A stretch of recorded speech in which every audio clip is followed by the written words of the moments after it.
मध्य प्रदेश में कोरोना का कहर जारी है। पिछले 24 घंटे में रियासत में कोरोना के 2311 मरीजों का इजाफा दर्ज किया गया। पिछले 24 घंटे में रियासत में कोरोना से 29 लोगों की मौत भी हुई है।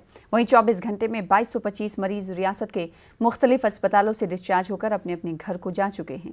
एमपी में कोरोना मरीजों की तादाद बढ़कर 1,19,899 हो गई है। भोपाल कांग्रेस एमएलए आरिफ मसूद ने कल यानी पीर के दिन एमपी में बिगड़ती सेहत की खदमात को लेकर सीएम हाउस का घेराव करने का ऐलान किया है। हम हर स्तर पर पूरी तैयारी के साथ काम कर रहे हैं।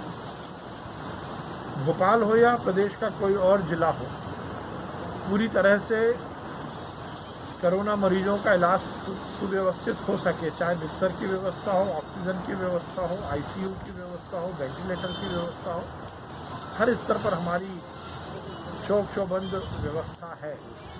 पर उसके साथ साथ मैं जनता से ये निवेदन करूंगा कि सोशल डिस्टेंसिंग का सब ध्यान रखें और मास्क लगाकर अपने जीवन को जिए। सबका फर्ज है कि ये जो मजलूम और परेशानों की आवाज़ है उसको हमको बुलंद करना चाहिए।